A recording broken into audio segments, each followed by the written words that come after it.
The casino lobby is betting big on Texas. It's October 8th, 2025, and these are your headlines. As voters prepare to choose a new state senator for Texas Senate District 9 in North Texas, one candidate is drawing major attention and big money from the casino industry. Former Southlake Mayor John Huffman reported a $500,000 contribution from the Texas Sands PAC. That's the political arm of Las Vegas Sands in his latest campaign finance report.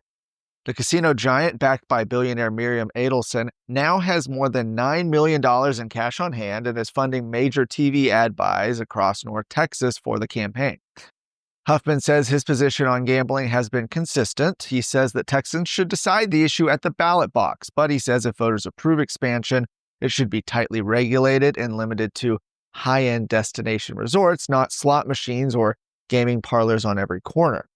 Well, his chief Republican opponent, Lee Wamsgauns, strongly disagrees. She said gambling is harmful to families and communities and that she opposes expansion entirely.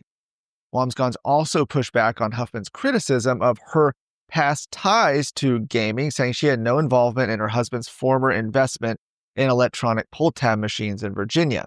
She argued that voters should be wary of a candidate receiving over 94% of contributions from one special interest.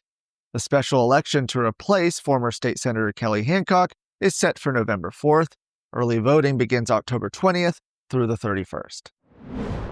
At the University of Texas in Austin, students majoring in social work are now required to complete anti-racism training as part of their degree program.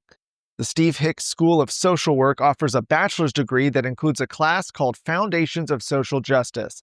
That course, taught in multiple sections this fall, requires students to show what the syllabus calls competency in anti-racism, diversity, equity, and inclusion, known as ADEI.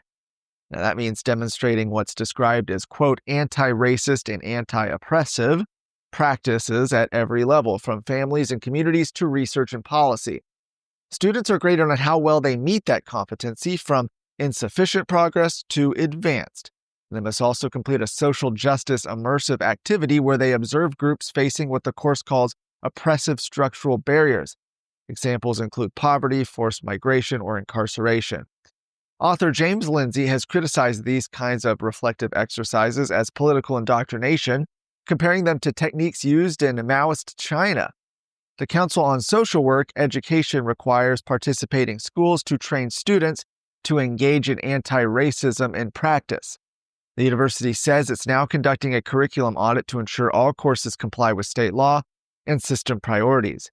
UT Austin is governed by the UT System Board of Regents, appointed by the governor and confirmed by the Texas Senate. Are you worried about your kid's future? You should be. I'm Charles Blaine with Texas Tomorrow. This is a show where we're going to talk about the issues and the people that are pushing the policies that concern your family, your home, and your kids. Catch Texas Tomorrow every Thursday.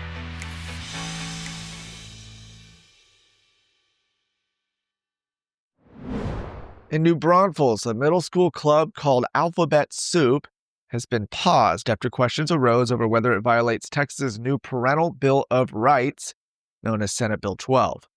Now, that law, which took effect September 1st, prohibits public schools from authorizing or sponsoring student clubs based on sexual orientation or gender identity. A concerned resident contacted Texas Scorecard after noticing that the Oak Run Middle School Club appeared to focus on LGBT themes. A now-removed flyer described it as a kindness club inclusive of all students, featuring rainbow decorations. The club was overseen by librarian Amanda Hunt, whose resume highlights the creation of LGBTQ+ clubs and inclusive programs. In response, New Braunfels ISD said the flyer was from last year and confirmed that the club is being paused while the district conducts an extensive review of all student organizations to ensure compliance with the law. Conservative activist Bonnie Wallace praised the move, urging parents to stay vigilant. She said schools will continue allowing harmful content unless they're called out. Parents must speak up when they see violations of Texas law. The district says it will decide whether the club can resume after the review is complete. For more of today's stories, go to TexasScorecard.com.